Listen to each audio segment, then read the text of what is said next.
Hi, this is Craig Dellinger with a review of the Thermarest NeoAir X-Therm for ProLite Gear.com. This is another one of our video series where we have selected, well in this case, 7 products in the inflatable lightweight sleeping pad category and brought them together, compared them side by side, and we're also doing in-depth reviews of each one of those.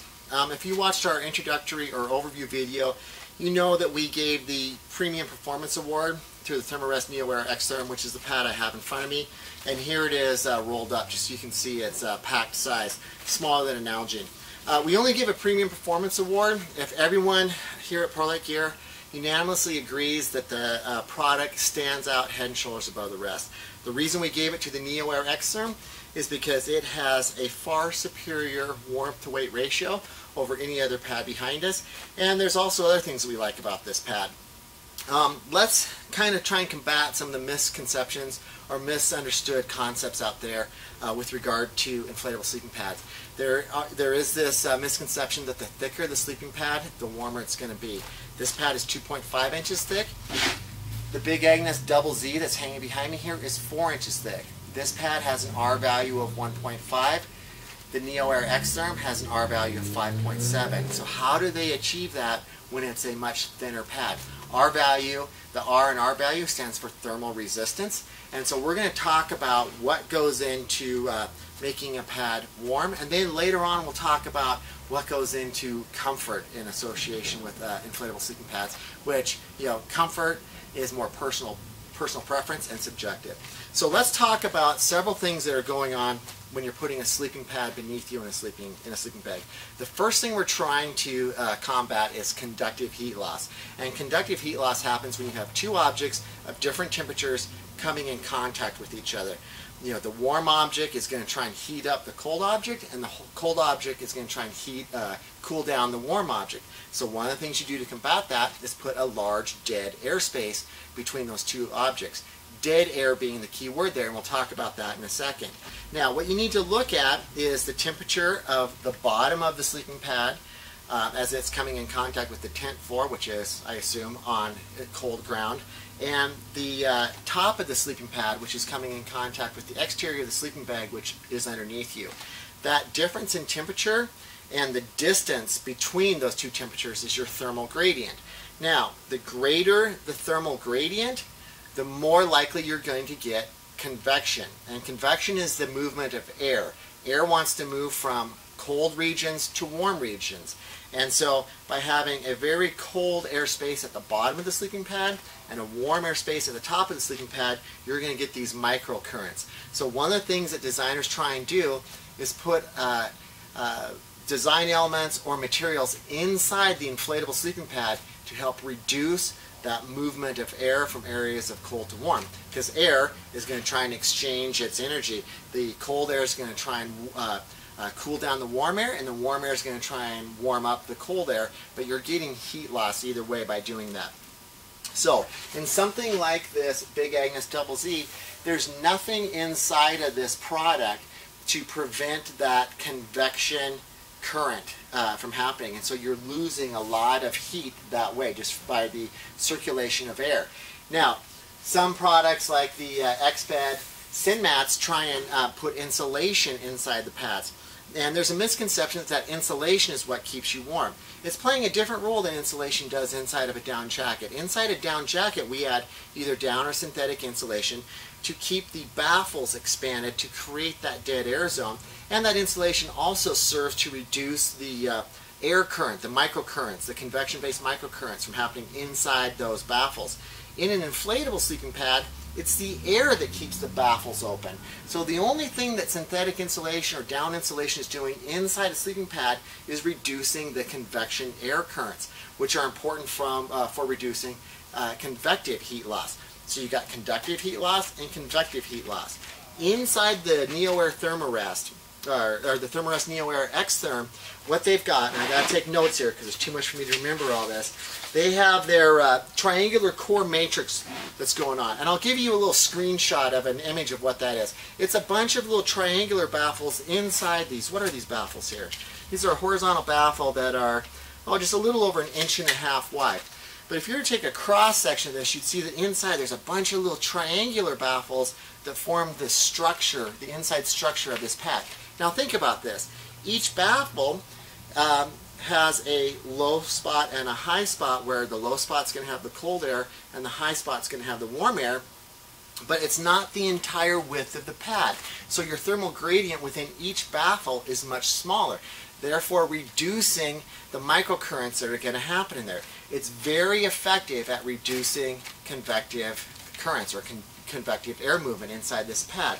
There's one more secret thing that's happening with this pad, and that is their, let's see, what do they call it? Their reflective thermal capture. And think of that as the way a space blanket or an emergency blanket works, you know, with the silver mylar material on it.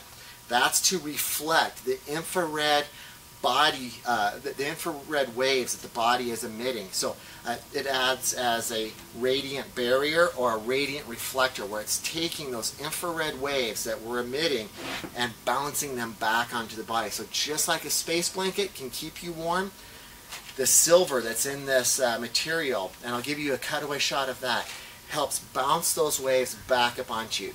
Now, is that marketing gimmickry, or does it actually work? Lay on this thing for 5 minutes and you're going to feel the heat being reflected back onto your body. It's very, very remarkable. So, for those reasons, I mean, just the engineering that's gone into this is just superior over the engineering of any of these other products that it's competing against. Let's talk about some of the, well, let me mention one other really positive thing. I really struggle with inflatable sleeping pads because I fall off them in the middle of the night. So some of the pads, like the Big Agnes and the X-Pads, give you larger, firm baffles on the outside, and those are designed to kind of cradle you and keep you in the center of the pad. If you're the type of sleeper that doesn't move around a lot at night, those work. I have fallen off of all of those simply because once I get past the point of no return on these, I'm off the edge of them. On the Thermarest X-Therm, because it's only 2.5 inches thick and it doesn't have that firm, vertically oriented exterior baffle, the edge just kind of collapses. So yes, I can get to the edge and it collapses on me, but that prevents me from completely rolling off the edge. So I found this pad easier to stay on than these pads. The other reason I feel this pad's easier to stay on is that if you feel the surface of this pad, it's slightly siliconized and it has a slightly tacky feel to it, whereas these pads are very slippery surfaces. So I'm able to stay on this pad because it's not as thick and it doesn't have that point of no return baffle on the outside, and it's got a slightly tacky siliconized fabric on it. There's one other thing I want to talk about with thicknesses of pads. As you increase the thickness of the pad, you start limiting the shelters that you can use that pad in. So for instance, a 4-inch thick pad like this wouldn't work at all in some of the lightweight bivvies that we sell. And if you're using it in one of the smaller footprint lightweight shelters that we sell, realize the edges of those shelters come up at an angle. The further you raise yourself off from the floor, the smaller effective floor space you're going to have inside that shelter. So you raise yourself off the floor, you're running into that sidewall much sooner. So just remember that with a thicker inflatable sleeping pad like this, you're going to run into problems using it with some of the lightweight shelter systems that we sell here. Let's talk about some of the negatives. Some people feel that the lack of that strong outside baffle to help keep you on the pad is a negative. Like I said, I understand that could be a negative for some people. I find it a positive for me. Also, there's the noise. And yes, these things are a little bit noisy.